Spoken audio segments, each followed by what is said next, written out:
What's up, everybody? What's good, Atlanta Falcons Nation? This your boy Jew coming at you guys with another episode of What's the Word Dirty Bird. We do this every Wednesday night at 8 p.m. Eastern Standard Time. I hope you guys are having a great night so far. I hope you guys had a great day, and I hope you guys are having a great week so far. As always, we're gonna jump into the chat and say what's up to a couple people that's already in the chat. Joseph Thornton. He's the first one in the chat tonight, man. What's going on? I appreciate you joining me tonight. Isaac, what's going on, man? I appreciate you joining tonight as well. Maurice Amy, I appreciate it, man. What's going on? Noah, what's going on, man? I appreciate you joining as always. You guys check him out tonight. I believe he does his show. He's on the West Coast. I think he does his show like around 10 or 10:30 p.m. On Eastern time, but he's on the West Coast. So y'all definitely show him some love as well. Ultra Shadow 97, what's happening, man? I appreciate you joining me tonight. Xavier, what's happening, man? I appreciate you joining me tonight. Bubble Gump, what up, man? I appreciate you joining tonight. And yeah, Juju on that beat, what's going on, man? I appreciate it. Millie Mills, what's goody, man? I appreciate you joining. As always, you guys, please hit that like button, hit that share and subscribe button as well. Share this content out.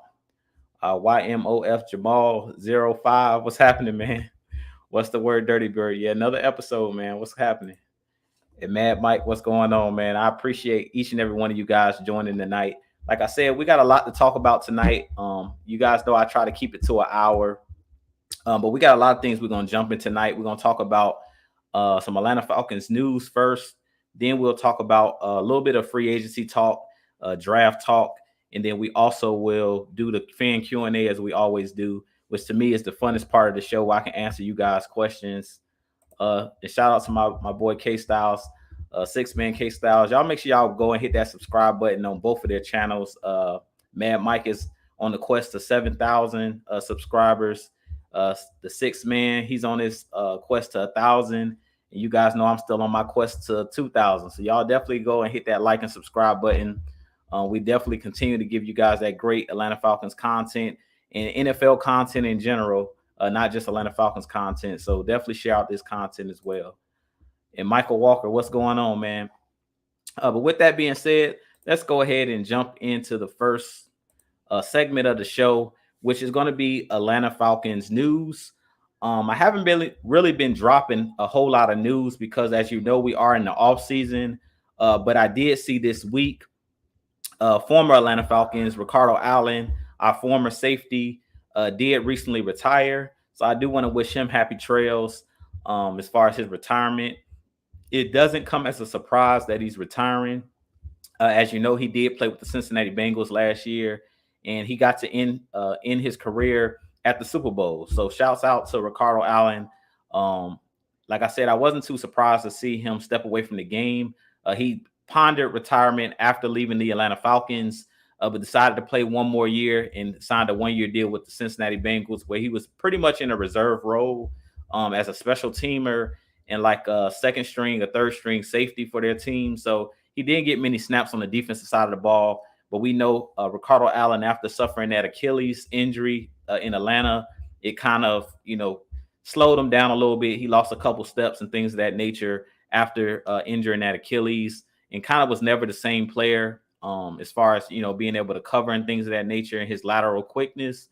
But he had a great career. I believe he played like 7 years, if I'm not mistaken.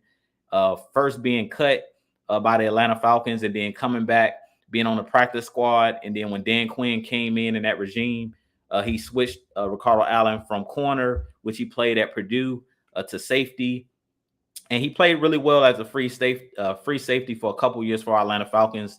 Definitely was one of the leaders of the defense. Definitely one of those guys that pretty much everybody in the locker room looked up to. Was Walter Payton Man of the Year, was nominated when he was here with the Falcons for not only his work that he did on the field, but things that he did in the community. So shouts out to Ricardo Allen, man. I wish him nothing but the best in his retirement. And I definitely think that he'll possibly end up being a coach. He talked about when he was in Atlanta that he was interested and possibly being an offensive coordinator and coaching in the league. So I definitely can see a guy like Ricardo Allen definitely being a coach somewhere down the line, whether it's on the collegiate level or on the NFL level. I definitely think that he's a really likable guy, and I definitely think that Dan Quinn, Raheem Morris, a lot of the guys that he played for, I could definitely see him possibly landing somewhere and being a positions coach or maybe even a coordinator. So shouts out to him. Other than that, in Atlanta Falcons news, I did also see earlier in the week, which Mike and K Styles actually went live. I believe it was either Monday or Tuesday, where they talked about the Jordan Love rumors, that backup quarterback for the Green Bay Packers. It was kind of rumors going around on Twitter that the Atlanta Falcons were interested in possibly trading for Jordan Love, which is, like I said, the backup quarterback for Green Bay. I just kind of want to give my 2 cents on it. I was in the chat and on their show and basically stated like the Atlanta Falcons at this point, we need weapons for Matt Ryan, and we need weapons on the offensive side of the ball and defensive side of the ball. At this point, I feel like we don't have time to be getting rid of draft capital or trading away draft capital to bring in a quarterback, because at this point we have Felipe Franks as a backup. We had Josh Rosen last year, who I think was on a 1-year deal, but we always could re-sign him. And you still have Matt Ryan under contract, and it's no way we pretty much can move off of that contract because Matt Ryan's contract is, the cap hit would be too large for us to take. So at this point, I think that the Atlanta Falcons, that whole Jordan Love situation or just the quarterback situation in general, I think we kind of need to table that. I wouldn't bring in a Jordan Love if I'm the Atlanta Falcons. I do think that Jordan Love has a lot of upside, but at this point, if you were to bring him in, and they mentioned this on their show, he's basically, I think he's going into his 3rd year. So he really only has like 2 years left under that rookie contract. And the purpose of bringing in or drafting a young quarterback is you have that 4 to 5 year period where that quarterback is not making a whole lot of money because they're on the rookie contract, where they're not making that $100 million contract or $200 million contract as a quarterback. So at this point, personally, I don't believe the Falcons should think about, going out and getting a player like Jordan Love or even drafting the quarterback this season. Because Matt Ryan still has 2 years on this deal, you have Felipe Franks, and you guys know I've been talking about player development is very important. I feel like at this point, it's best that the Atlanta Falcons basically go out and develop the talent that they have on their roster. Like, forget bringing in a young quarterback at this point, because we have way too many holes on our offense, defense, on this team as a whole to be trying to bring in another quarterback from another team, or even drafting a quarterback and wasting draft capital. We need as many playmakers as possible. So at this point, that's kind of where I stand on the whole Jordan Love situation and on the whole quarterback situation in general. Unless you think one of these quarterbacks in this draft is the future, I definitely think that the Falcons should hold out this year, wait at least another year until Matt Ryan will be on his last year of his deal before you decide to go out and bring in a backup, because you already have 2 backup quarterbacks that are pretty good quarterbacks. Felipe Franks is a guy that showed in the preseason that he's athletic, has a strong arm. And then Josh Rosen is a guy that's been in the league, kind of been a journeyman quarterback for a while, but he's a guy that has experience. So at this point, I think the Falcons should just hold out on that whole quarterback situation in general, as far as trading or drafting. At this point, I would table that. I wouldn't look at bringing in a quarterback at this point. But with that being said, I don't want to say what's up to, they called me Yeezy. What's going on, man? I appreciate you joining me tonight. Please make sure you guys hit that like, subscribe button. Make sure you share out this content, but I definitely appreciate y'all joining me on this Wednesday night. But with that being said, I kind of wanted to kick off the show with just that quick Atlanta Falcons news. But now I do want to jump into the next topic, which would probably take up most of the show, other than the fan Q&A. And you guys can also, start dropping your questions in the chat as well, because I know that this is a topic that everybody wants to talk about. NFL free agency is right around the corner. The draft is right around the corner, a couple months. I believe that's in April.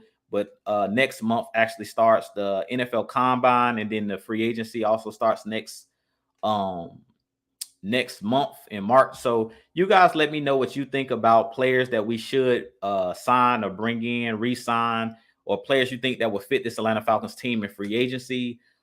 Personally, when it comes to the free agency and the draft, I think that it's a lot of question marks right now for our Atlanta Falcons. The first question mark is Calvin Ridley. Is Calvin Ridley going to be in Atlanta Falcons next year? Personally, I know that Calvin Ridley has been kind of going through the he stepped away due to mental health issues and things of that nature, and we don't know where Calvin Ridley stands. Personally, I just want Calvin Ridley to come out and give a statement on where he stands as far as wanting to be an Atlanta Falcon. That's the number one thing to me. I don't really care, too much in his personal life or what he has going on, what he's doing off the field.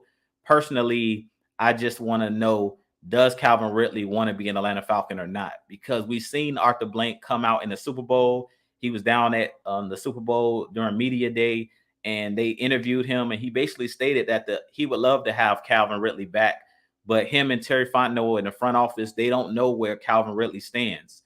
They don't know if he wants to be an Atlanta Falcon or not. Arthur Blank mentioned that he may want to have a fresh start somewhere else, but I feel like it's kind of selfish, just be completely honest, for Calvin Ridley to not tell this team where they stand prior to the free agency hitting. I really hope that Calvin Ridley comes out prior to free agency, prior to the draft, and tells the team where he stands. Because if he wants to be traded or if he wants to play somewhere else, then I feel like the right thing to do would be to give the Atlanta Falcons a heads up so they know how to draft and so they know how to move forward as far as getting compensation or getting back another player, getting back draft picks for him. That was the main issue we had with Julio Jones. When he decided, he went on Undisputed and stated that he was out of there, leaving Atlanta.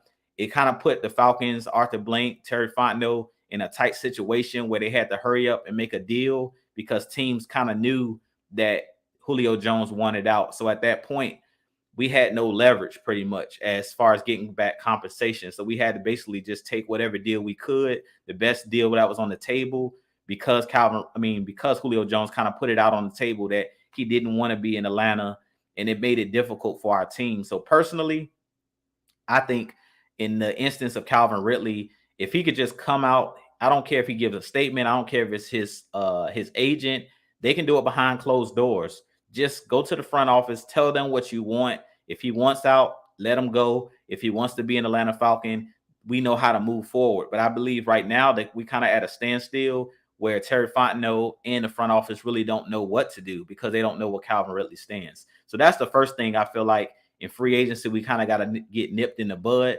The second thing that's important, I think, for free agency, for the free agency part of it, is the Falcons organization, we should, and the Falcons fans, we should want players that actually want to be here.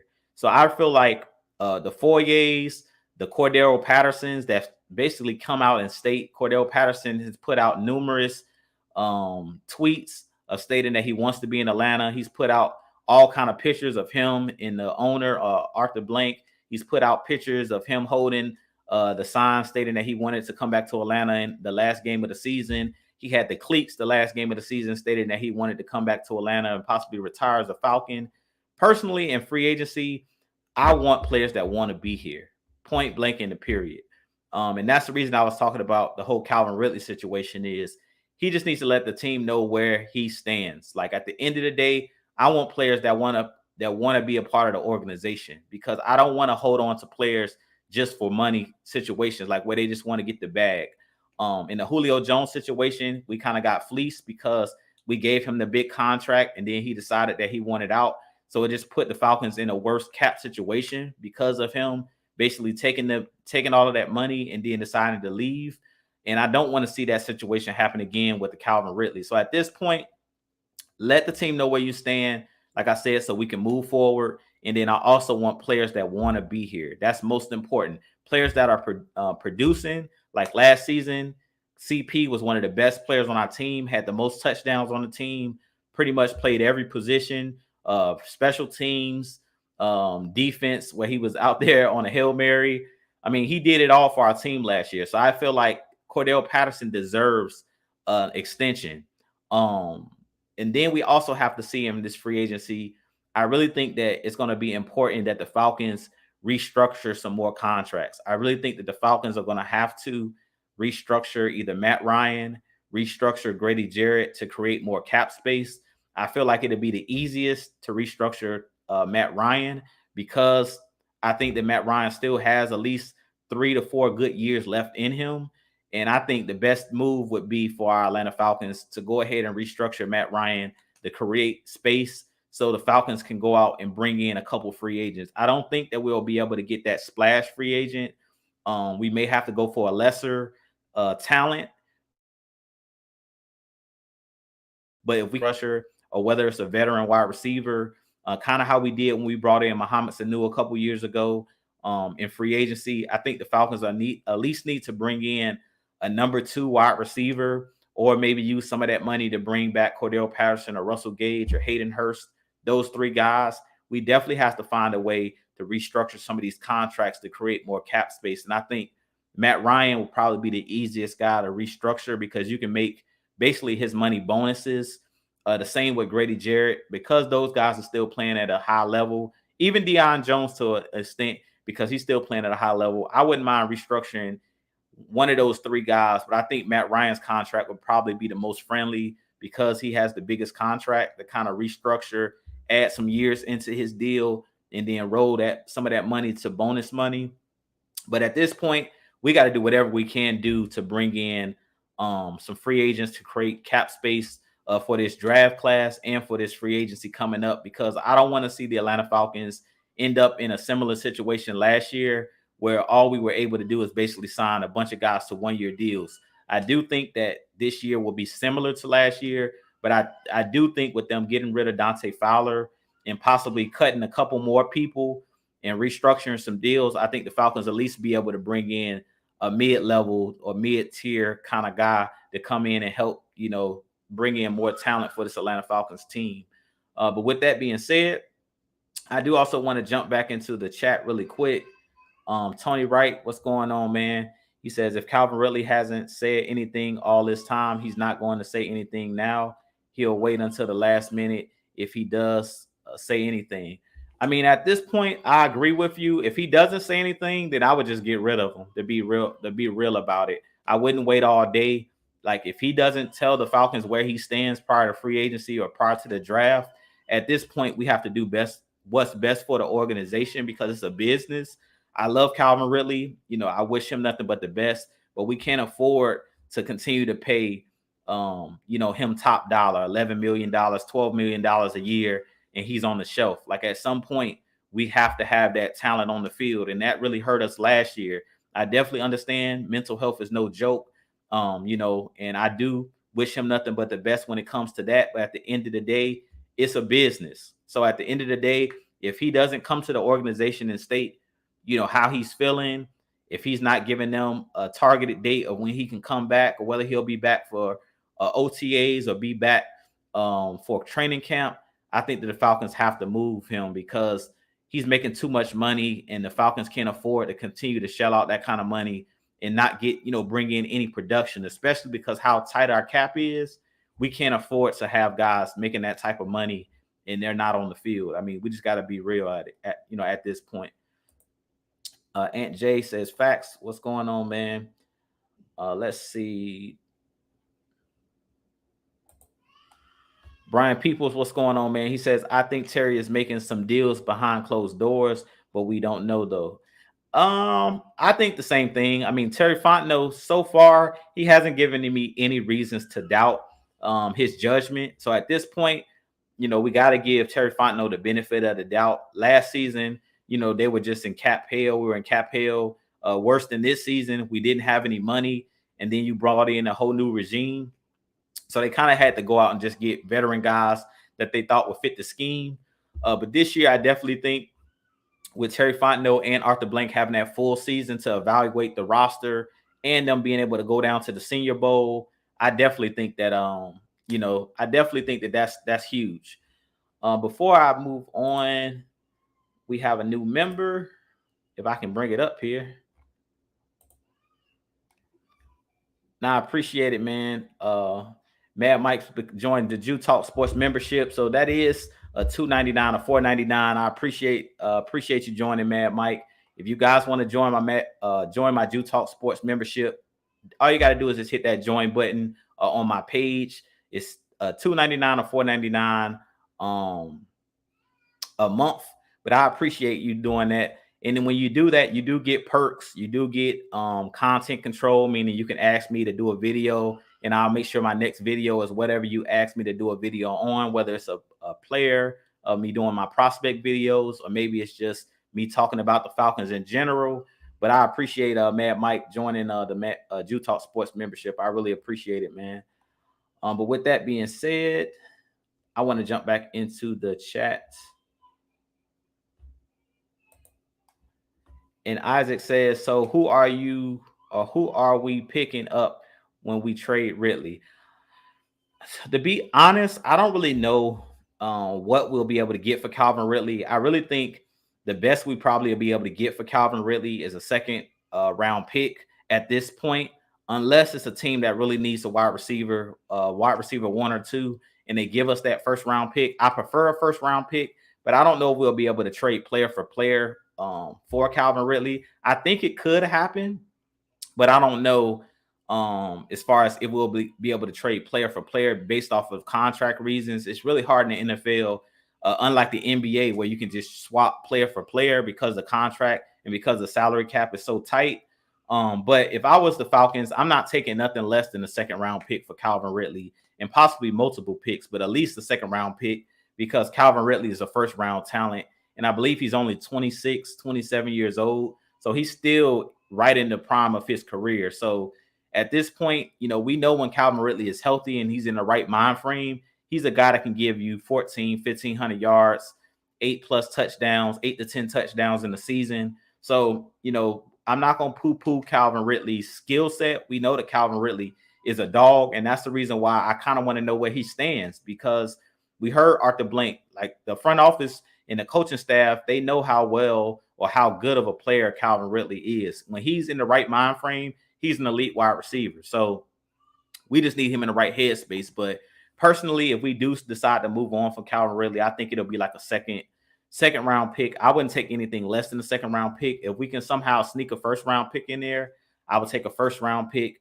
But if we only can get, I'm not accepting anything less than a second round pick for Calvin Ridley, because he has that type of talent. But as far as the draft, I do kind of want to talk, as I mentioned, about the draft. As far as the draft, you guys know I've been doing my prospect videos. And I've also been viewing the AtlantaFalcons.com. If you go to AtlantaFalcons.com, they're kind of been doing mock drafts. And the guy right now this week that they've been talking about is Kayvon Thibodeau. You guys know that I did a video on Kayvon Thibodeau. And also, Mad Mike actually dropped a short video today about Kayvon Thibodeau. And a lot of people, or a lot of the talking heads, the draft prospects, the Mel Kiper Juniors and stuff like that, they're saying that they think that Kayvon Thibodeau may drop in the draft. I'm not too sure why he may be dropping. I'm hearing a lot of things about, they don't know if he has that high motor. They don't know if he'll be a guy, that can be that consistent double-digit sack player, 10 sacks a year type player. But personally, I hope that Kayvon Thibodeau does drop. I hope that he continues to drop. And I personally hope that he doesn't go to the combine, because if he goes to the combine and kills it, I don't really think the Atlanta Falcons are going to have a chance at taking him unless we trade up. I really think if he goes to the combine next month and runs great in the 40, and he looks really good in the different drills that they have them do, those cone drills and stuff like that, and he does well, with the bench press and the vertical jump, I really think that he's going to shoot right back up the draft board, and his draft stock may rise, because we know how a lot of these talking heads and a lot of these GMs and the front office people, they fall in love with these guys at the combine. So personally, I hope that Kayvon Thibodeau doesn't go out there for the combine. and impress a bunch of people because we only have the 8th pick, and that may shoot him right back up in the top 5 of this upcoming NFL draft. Because originally, Kayvon Thibodeau, they were saying, was possibly going to be the number 1 pick, or he's going to be picked between 1 and 5. But now they're saying that he can drop from 1 to 10. So if he can drop anywhere between that 1 to 10 range, where he falls to Atlanta Falcons at 8, I'll be loving life, because he's the guy that I want for Atlanta Falcons. When I did my video breakdown or prospect video on him, I say he reminded me a lot of Khalil Mack. I really think that he's going to be that dominant on the NFL level, and I think that his skill set, if you go watch his highlight reel, if you go watch tape on Kayvon Thibodeau, he pretty much can do it all. A jack of all trades. He has power. He has speed. Understands how to dip that shoulder. He knows pretty much all of the pass rush moves that you're looking for in an elite pass rusher, or one of the better pass rushers, because we use that word elite a lot.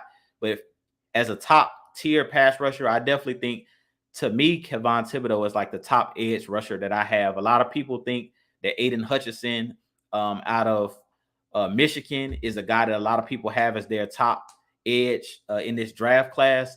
Personally, from me viewing the tape, I think personally that Kayvon Thibodeau is the guy that's top, the top dog to me in this draft class. But with that being said, I also seen in the chat, and I don't know if you're new to the stream, but if you are new to the stream, definitely let me know that you're new to the stream, so we can, welcome you guys that are new or watching for the first time. But if you're new, definitely hit the like, hit that subscribe button. But he says we need Chandler Jones. I think Chandler Jones is going to be too expensive, to be real with you. If we could get Chandler Jones, I would be, running around the block. If we could get him, I would be hyped, because Chandler Jones would be a signing like a John Abraham. Like, Chandler Jones has that type of talent. If you guys remember this last season, I think the first game of the season against Tennessee, when the Cardinals played Tennessee, I think he had like 5 sacks the first game of the season against Taylor Lewan. So that's how good Chandler Jones is. He's one of those guys that's special as a pass rusher. I think he's nearing the 100 sack mark, if he hasn't already eclipsed the 100 sacks in his career. But he's one of those guys that's special as a pass rusher. So if we could afford him, I would love Chandler Jones. I just don't think we have the money for Chandler Jones. Chandler Jones is an elite pass rusher. He's one of the best pass rushers, a top five pass rusher in the NFL. So I don't think we have the money to get him. If we somehow could finagle these contracts and restructure and do whatever we could, I would trade a second or third round pick for Chandler Jones. Couldn't give up a first round pick for him, because that's too high a draft pick at 8, where you can get in a top value player, and we still need all the picks that we can get. But if somehow we could swap, like if they wanted Calvin Ridley, or if we could swap Chandler Jones, or if we could give future first round picks or a future third round pick or second round pick, I would be willing to do that. I just wouldn't be willing to give up this year's top pick for Chandler Jones. But Chandler Jones is definitely a guy that I really, really like. Definitely, like I said, one of the best pass rushers in the game. But with that being said, as I was stating, as far as this draft talk and free agency talk, the main thing that I think that we have to do going into free agency and into this draft, if you're Terry Fontenot and if you're Arthur Smith, they have to have a plan. They have to go into this draft with a plan. If you guys checked out Mad Mike and K Styles earlier this week, they were talking about Jordan Davis possibly being that top pick. And personally, I wouldn't mind Jordan Davis being that top pick, because he's an ancillary piece. You bring him in because you want to free up Grady Jarrett to be Aaron Donald, where you let Grady Jarrett, you get those one-on-one matchups, because Jordan Davis is that dominant in the middle, where you're going to have to double team him regardless because of his size.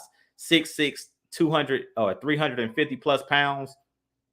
He's going to automatically upgrade the whole defensive line as a whole. So we can't look at this top pick, this first pick at 8, as we have to get the edge rusher, or we have to get a wide receiver. We have to look at it as or come into it with a plan. And that's why I say it is very important for us to know where Calvin Ridley stands at this point. Because if you have Calvin Ridley and you know that he's coming back, maybe you don't take a wide receiver in the first round because you have a number one quality, wide receiver, and you can wait to later rounds to go and take a wide receiver. But if Calvin Ridley says he's not coming back or he wants to be traded, then going into this draft with one of these high picks, whether it's the first round pick or whether it's your top second round pick, you have to go wide receiver because you got to get a guy that can possibly be a number one or number two. Good news is we have Kyle Pitts on this team, which really is a hybrid number one wide receiver, tight end, but he can be your number one pass catcher, which we saw last year without Calvin Ridley. They mainly used Kyle Pitts as the number one wide receiver. So he kind of gives us some space in this draft and gives us some leeway. Even if Calvin Ridley doesn't come back, but we don't necessarily have to take a wide receiver at one. You still can go Kayvon Thibodeau. You still can go Ajabo out of Michigan, or you can go with like a Jordan Davis with that 8th pick because you have Kyle Pitts who can be still the number one pass catcher. But if Calvin Ridley doesn't come back with one of those second round picks, you got to go wide receiver. You got to bring in a Pickens, Watson. You have to bring in one of these guys in this draft. You got to bring in a Treylon Burks. You have to have that guy, or even the kid out of USC that a lot of people are mocking to the Atlanta Falcons as well. I think his name is Drake London. He's another guy that's like 6'5", great at winning those 50-50 ball matchups, high pointing the football and things of that nature. But the main thing is we have to go into this draft and this free agency with a plan. A lot of people have been mentioning Sauce Gardner, Derek Stingley in this upcoming draft as being one of the top picks for the Falcons. Personally, I wouldn't go with the DB in the first round with that 8th pick because you have so many holes on the defensive line, on the offensive line, and in the wide receiver and in the backfield. If we don't bring back CP, all you have on the roster right now is Mike Davis. So you're going to have to go out and fill some of these needed positions first before you go out and take another DB. You have an AJ Terrell. You have Isaiah Oliver, who you could re-sign as well. And we weren't bad in our secondary last year. So based off of the scheme that Dean Pease plays, where mainly you have 2 high safeties, we didn't give up a lot of big plays last year. So I don't really feel like bringing in another top corner really matters. I really feel like bringing in the defensive line and affecting the quarterback is going to be the biggest concern for Atlanta Falcons in this upcoming season. So I definitely think the first thing you need to address is the trenches, and we've been pretty much talking about that pretty much all last season and all this offseason so far. Is we have to fix the trenches at all costs. Draft, free agency, no matter what, where you turn, the trenches matter. You have to go out and solidify this defensive line to be able to stop the run, to be able to affect the quarterback. I don't care how great your back end is. We've seen these quarterbacks nowadays and these wide receivers, and based off of the NFL rules now where you can't really touch wide receivers, it doesn't matter if you have 2 elite corners if you can't get pressure to the quarterback and get the ball out of his hands. Eventually, wide receivers are going to be able to break open, and they're too talented nowadays with the rules, the way that they're set up, where you can't clutch and grab guys like in the 90s and in the 80s and earlier, in the earlier generations. You can't play that physical with wide receivers anymore. So I feel like at this point, you're going to have to fix the trenches. That's number one. But with that being said, I do want to jump back into the chat because I know I've been talking for a little bit. Let's see here.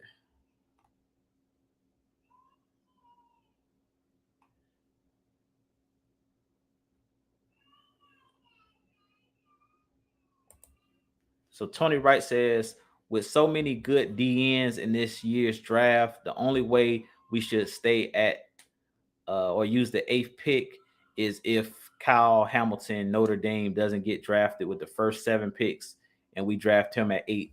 Well, I think Kyle Hamilton will be gone by the time number 8 rolls around. Kyle Hamilton, they're comparing him to like a Cam Chancellor. He's a freak of nature, like 6'3", 6'4", 200 plus pounds.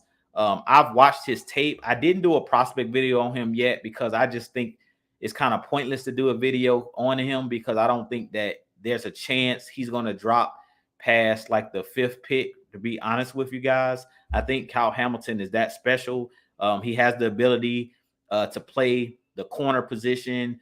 He has the ability to lock up like on tight ends, wide receivers. He's able to play box linebacker. So he's the ultimate Swiss Army knife. I would love to have a Kyle Hamilton, but personally, I think the trenches are more important than even having a Kyle Hamilton. I think Kyle Hamilton is talented, but I feel like at this point, with that 8th pick, I'm taking defensive line. And if I don't go defensive line, I'm taking a wide receiver because we really struggled last year and we got to get Matt Ryan some weapons. That's just it. I'm not taking any secondary player with that 8th pick. I don't care if you're Deion Sanders. We can't afford to go out and continue to waste compensation on guys that are in the secondary because we have too many holes everywhere else. Like we have much more needs at the wide receiver position, being that we only have Frank Darby on the contract. And then on the defensive line, with us cutting Dante Fowler, we really don't have any pass rush right now. Like, to be honest, like last season, Dante Fowler led the team in sacks with 4.5 sacks, which I think we had on the year like 18 or 17 sacks all of last season. So basically, if you take the 4 sacks that Dante Fowler had for us last season, that means we had like 13 sacks on the season. And that's all you currently have on your roster, even including guys like Ogundeji, even including guys like Marlon Davidson. And that's my point of talking about bringing in like a Jordan Davis. You got to bring in, or Kevon Thibodeau, you got to bring in somebody that's going to impact the defensive line like immediately. We can't afford to have guys wait. We really need Ogundeji, to be honest, to take a step forward this year as well. Like, we're going to at least need 5 or 6 sacks from Ogundeji this year if we want to be competitive. But as I've always talked about it, in this draft, we're going to have to bring in multiple guys on the defensive line because we don't have many guys on our defensive line at all right now. Other than Grady Jarrett, Marlon Davidson, it's really bare. The cupboard is bare right now on the defensive line. But with that being said, we are kind of like coming up on the last 20 minutes of the show. So I do want to go ahead and start getting you guys questions. So this is fan Q&A. So you guys can drop your questions in the chat. You already have been dropping questions in the chat, but drop any questions you guys may have. Any players that you guys have seen that you guys want me to do videos on. I definitely am still working on those prospect videos because I have a ton of names that you guys gave me last time. But me, K-Styles, Mad Mike, we all are doing the prospect videos. So continue to share with us, whether you're going to Mad Mike's page, K-Styles channel, my channel, and continue to give us those names that you guys want us to do videos on. Continue to give us ideas of videos that you guys might like to see, because we do want to go ahead and continue to pump out great content for you guys. But with that being said, let's see here. Bubble Gump says you can have an elite secondary, but if you can't get pressure on the with the front, it's a waste. Exactly. Like I mentioned that, I think last show when I talked about the Legion of Boom. Like, the Legion of Boom was great, but what made that Seattle defense great was they were great on all 3 levels. You had the Bobby Wagners, the KJ Wrights on the 2nd level. You had the Michael Bennett's, Cliff Averill, Chris Clemens, Red Bryant. You had all of those guys on the defensive line that were getting pressure. So that made that secondary's job a lot easier. And it made the job easier for, Richard Sherman, Earl Thomas, Cam Chancellor. Those guys could bite on routes and, cut route, basically cheat and, go after interceptions and things of that nature, because they knew that Michael Bennett, Cliff Averill, they were going to get pressure and get home within the first 5 seconds. So they could just, bite on routes and, read the quarterback's eyes, and that cover 3, sit back in the zone and just watch the quarterback's eyes and jump routes and things of that nature. But when you're not getting pressure on the quarterback, that's how you get double moved. That's how, players are able to, quarterbacks are able to improvise, which we've seen last season where quarterbacks were scrambling all over the place because we weren't getting pressure. Guys were relocating. And at that point, it turns into backyard football, as K-Styles always says, where once the quarterback breaks the pocket, it's a free play at that point where their guys are going to run down the field. And at that point, it's impossible once those guys start to scramble. It puts your defense basically on the back end in no man's land. So you got to be able to get pressure. Like pressure is the main thing for Atlanta Falcons. Pressure and sacks. You got to impact the quarterback. If you don't impact the quarterback, doesn't matter how elite your secondary is. Eventually, those wide receivers and those quarterbacks, their accuracy is too good, and these wide receivers, their skill set are too good to give them, 10 seconds to get open. Brian People says any wide receiver free agents you're looking at. Not really necessarily. Personally, I prefer the Falcons bringing back their own guys, like because they know the system. I think it'll be important that we bring back CP, we bring back Hayden Hurst, or we bring back Russell Gage. I don't think they'll be able to bring back all three of those guys, so they're going to have to probably take, unless those guys take a pay cut, which I don't see happening, they're going to have to probably only be able to bring back one or two of those guys. So personally, if it was me, I would bring back CP because he's a Swiss Army knife and you can use him in multiple ways.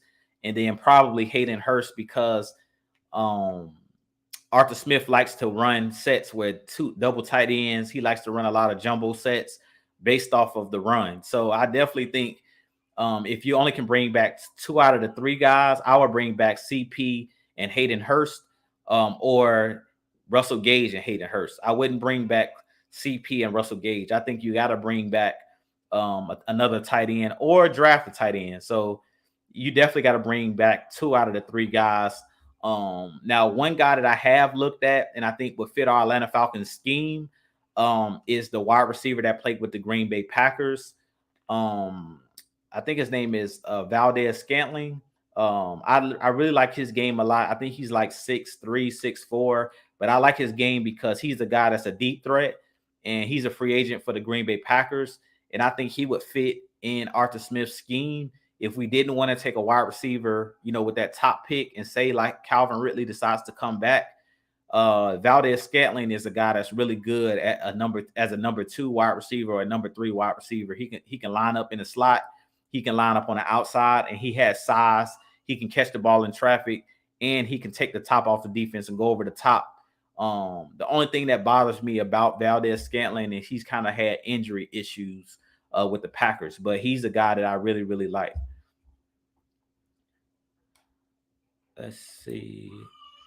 Eric McDowell Jr., what's going on, man? I don't think I've said what's up to you tonight. I hope you're having a great night.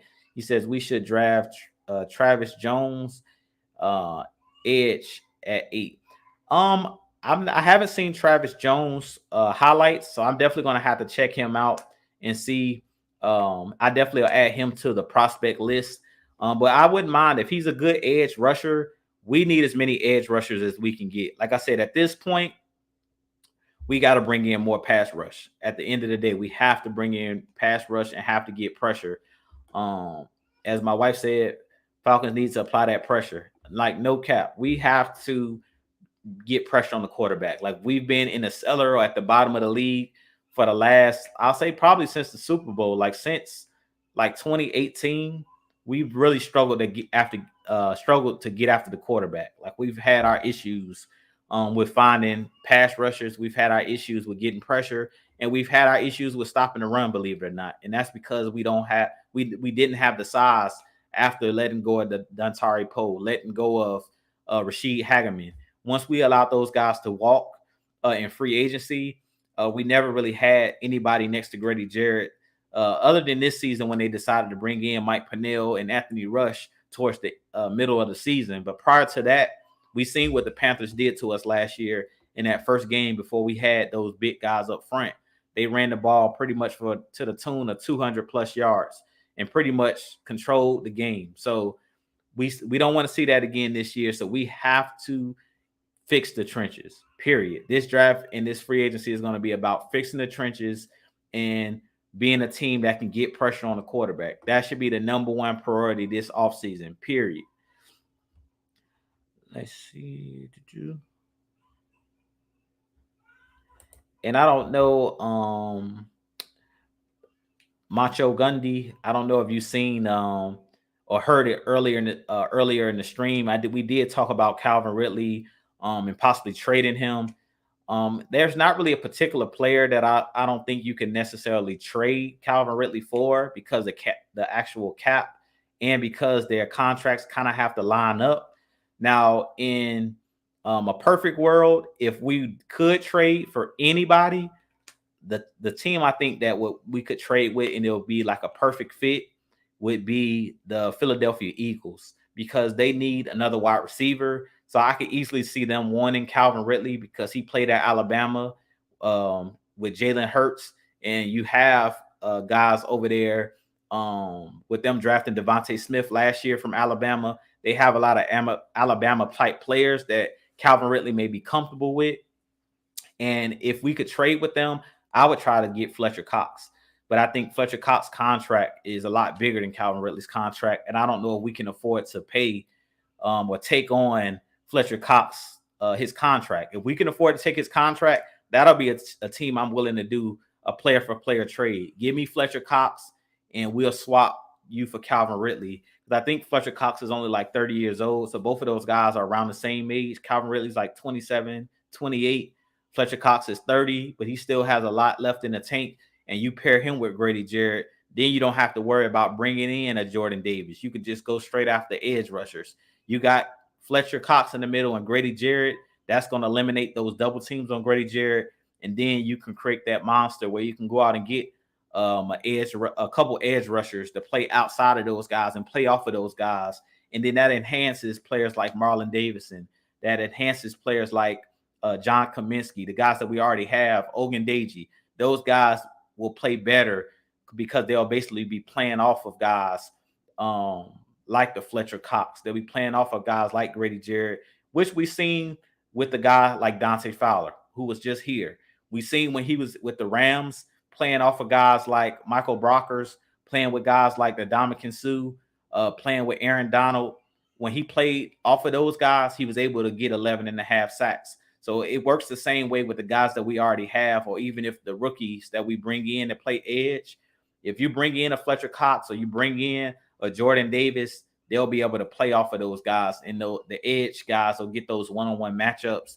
They just have to capitalize on those one-on-one matchups. And Brian People says, I see some people talking about Jermaine Johnson a lot too. I like Jermaine Johnson. I actually saw tape on him, and I'll be doing a prospect video on him as well. He actually played college ball at Florida State, but he started his college career at Georgia and he transferred. But he was a guy last year that really had a really good season rushing the passer.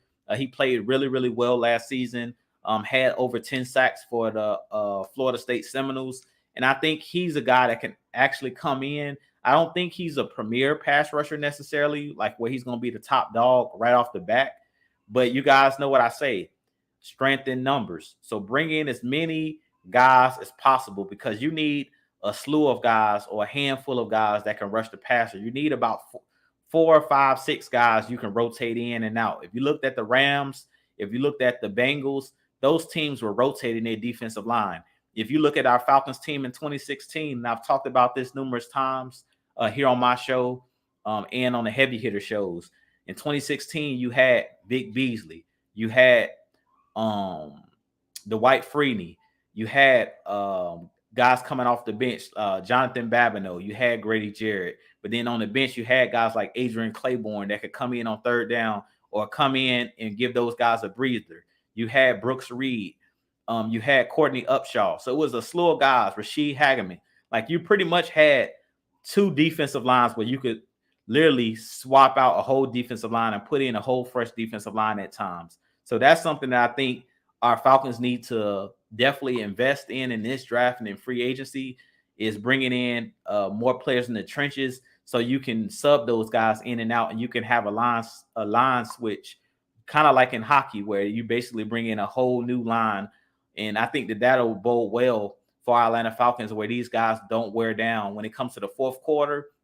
If you look at a lot of games last year and you looked at a lot of the games over the last couple seasons, in the fourth quarter, Grady Jarrett and those guys, they start to wear down because they've been playing way too many snaps. So we have to start keeping these guys fresh and giving these guys breathers and allowing these guys to stay fresh throughout the game. The way you keep your horses fresh is keep swapping your defensive line and swapping players out, giving them breathers, letting them go to the sideline for a minute, get some Gatorade, catch their breath, especially when teams go up tempo and no huddle. Like that's when you really need to have multiple, defensive linemen that you can sub in and out, because those 300 plus pounders, they're, you see those hands on the knees and those guys breathing hard. When the offense is trying to keep them on their toes with no huddle and with running the football right at the teeth of our defense, which a lot of offenses have done over the last couple years, because they know that the Falcons are a smaller defensive line. We've seen that even in the Super Bowl against the Patriots, where in that second half, New England started to wear down that pass rush, and Tom Brady was getting the ball out of his hands really quick, and that defensive line and that pressure stopped getting home like it was getting home in that first half of that Super Bowl. So it's important that you have multiple guys that can get after the passer. Let's see here. And I see they called me easy, said trade Calvin Ridley for Saquon Barkley. I think Smitty Sports Machine actually did a video today. I didn't get a chance to check it out, but you guys also hit that subscribe button, hit that like button for Smitty as well. He does great content as well over on his channel. And he did a video, I think, today where he was talking about possibly swapping Calvin Ridley for Saquon Barkley. I wouldn't be willing to do that because I don't know how healthy Saquon Barkley is. It seems like Saquon Barkley is really injury prone at this point. So I prefer not to have a guy like Saquon Barkley. I could see why Smitty would say that, or I could see why some people would see like a Saquon Barkley being here in Atlanta, because we are a run first team. But Saquon Barkley just doesn't, to me, doesn't seem like a guy that's like a guy that you can rely on with giving him a lot of carries. Like, he's not a bell cow. He's a guy that needs to be in a rotation. And being that he was a first round pick, I think that that price tag is too high for a Saquon Barkley, especially because if he comes to Atlanta, we would have to give him his next contract. And personally, I prefer not paying running backs big money. As much as I love Devontae Freeman when he was here, he's one of my favorite running backs of all time in Atlanta Falcons history. I think we kind of been burned as the Atlanta Falcons with paying running backs. I mean, Steven Jackson came in and was not the same player. Todd Gurley came to Atlanta, wasn't the same player.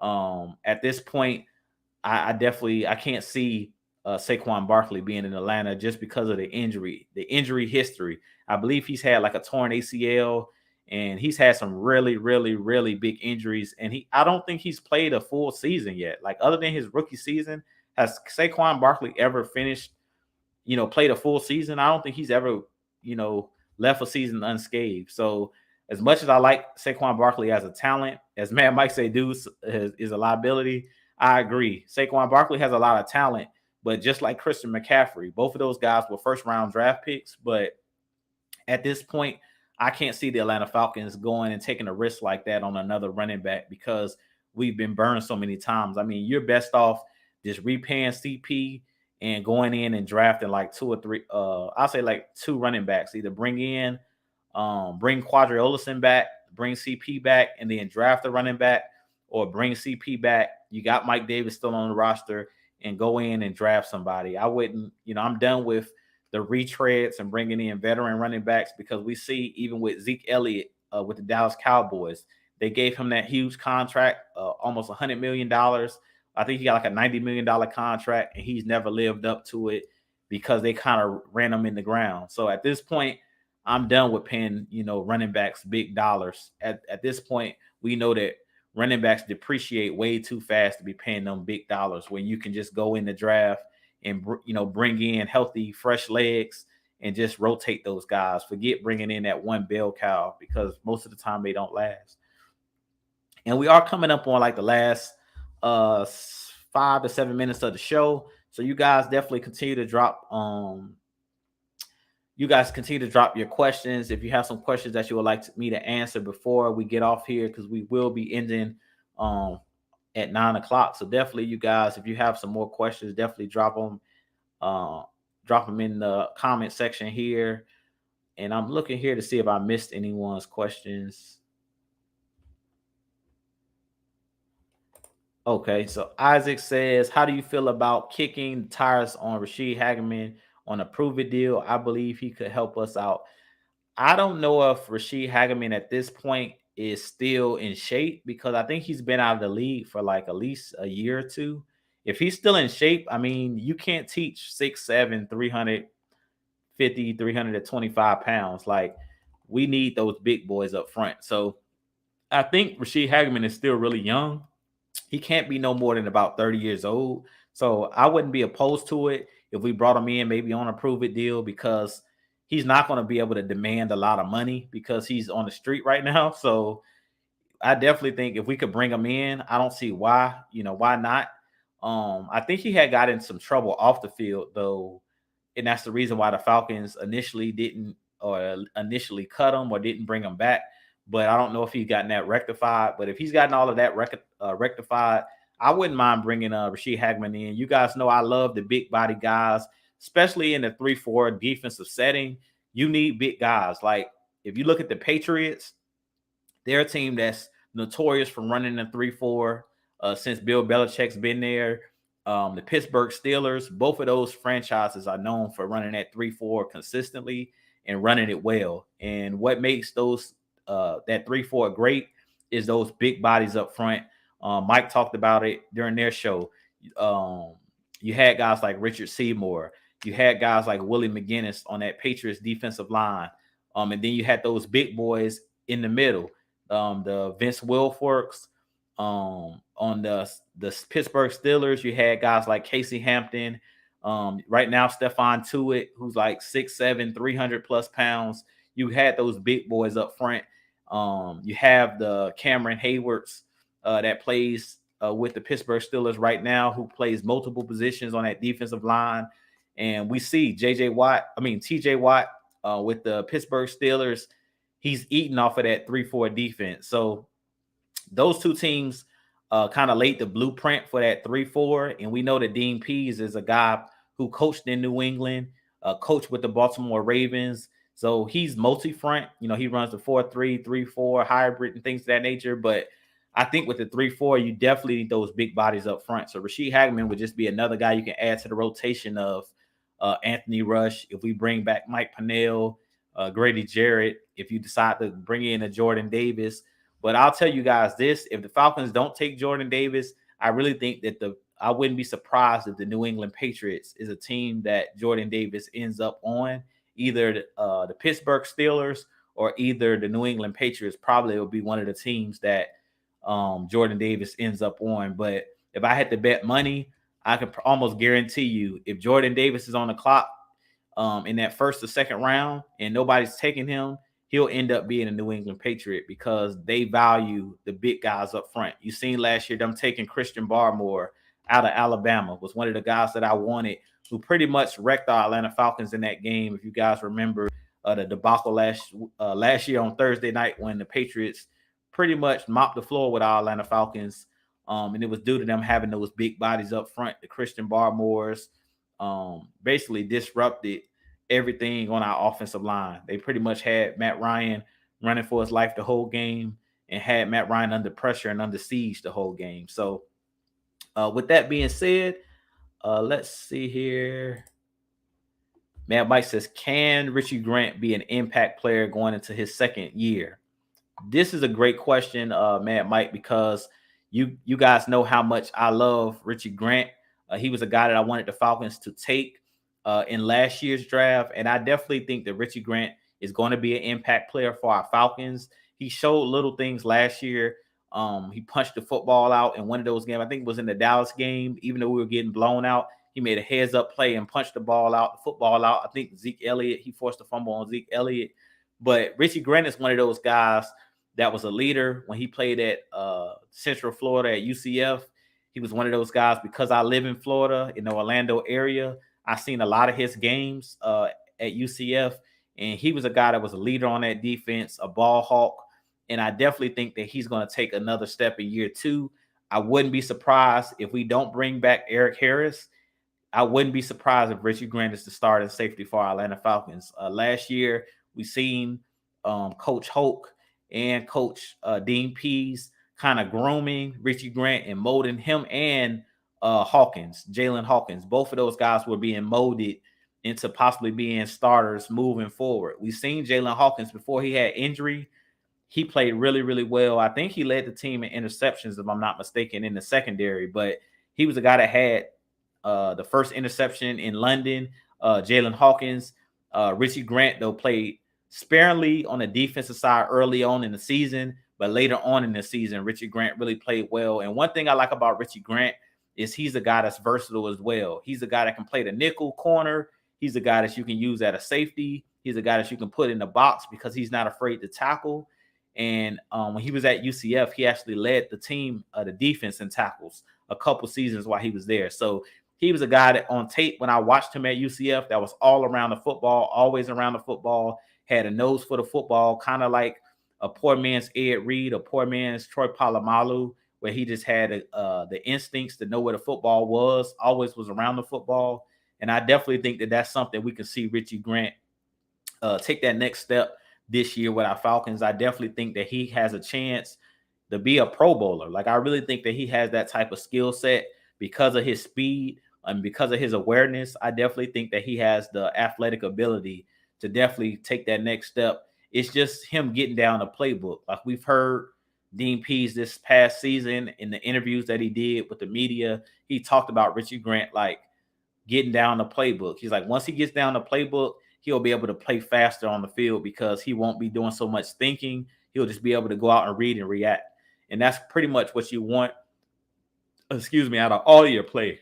You want all of your players to be able to go out and read and react and not do so much thinking, but just be out there reacting and just playing football, reacting to the football, being around the football, making tackles, forcing fumbles, making interceptions. And that's something that I definitely think once Richie Grant, now that he's got a year under his belt, and with Isaiah Oliver going down with injury, and with Eric Harris going down with injury, it kind of gave Richie Grant a chance to play multiple positions and learn multiple positions.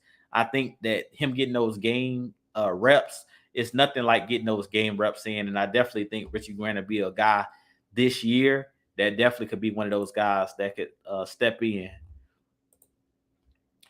But with that being said, I'll answer this last question, and then we're going to go ahead and get off for the night. But I appreciate each and every one of you guys joining me tonight. The last question will be from Dreddy. He says, what we doing with Oliver? I think Isaiah Oliver is a guy that's going to come back next season for our Falcons. I really think he's going to get re-signed. I don't know if it'll be a big contract, but I could see him signing between a 1 to 3 year deal with the Falcons. The reason I think that he'll end up being signed by the Falcons or re-signed is because Dean Pease really, really likes him a lot. Like, Dean Pease talked about it in his defense and in most defenses, and this is something that Mike talks about a lot. In today's NFL, you have to have a nickel corner. Like, nickel corners are very, very important. And Isaiah Oliver showed last season before he got injured, he was a vital piece for our Atlanta Falcons. And a lot of teams nowadays like to put their number one wide receivers in the slot, or like to put their weapons, whether it's a tight end or whether it's their best wide receiver or whether it's their running back like an Alvin Kamara. They like to put those guys on the inside, on the offense, because they have a two-way go where they can break inside or break outside. And a lot of quarterbacks like to throw the ball, like Tom Brady, Matt Ryan. They like to throw the ball between the numbers instead of outside the numbers a lot.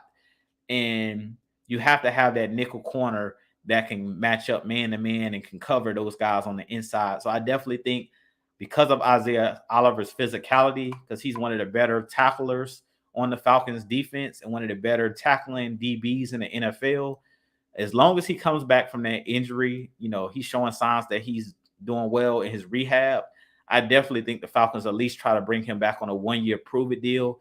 If they can't sign him to some type of long term, like at least a 3 year deal or something like that, I definitely think they'll at least try to bring him back on a 1 year deal. Hopefully another team doesn't try to sign Isaiah Oliver out from under us, because he played really, really well before getting injured. And he's a guy that is like one of Mad Mike's favorite defensive players on this Falcons team. He's been talking about Isaiah Oliver since his rookie year of being a guy that could be a star. Even when he was struggling with Dan Quinn, when Dan Quinn was here, Mike was one of the first ones. Even when I was doubting him, Mike stuck by Isaiah Oliver, and Isaiah Oliver proved everybody wrong to be one of the better nickel corners in the game. But Dean Pease always states in his defense, he has to have that guy that can play that nickel role, that can be that rover, that can move all over the field like a chess piece, where you can move them all over the board, whether it's moving them out to safety, having them coming on blitzes off the edge, doing all of those different things. And Isaiah Oliver not only, has the IQ, but he has the speed. He has the physicality, because Isaiah Oliver is one of the bigger corners in the game. He's like 6'2", 6'3", and he's not afraid to be kind of like that linebacker, kind of like what Keanu Neal was doing with us when he was playing that box safety role. That's kind of what Isaiah Oliver does as well. So I definitely think the Falcons may bring Isaiah Oliver back, and I think we should bring Isaiah Oliver back, because to me, he's the best nickel corner that we have on the roster. So I definitely think the Falcons will end up bringing Isaiah Oliver back to some type of deal. If it's just a one-year deal, we definitely have to re-sign him. But with that being said, I do appreciate each and every one of you guys joining me tonight. Definitely join me next Wednesday night at 8, as we always, we do the What's the Word, Dirty Bird, the Hour of Power. You definitely want to come and tune in.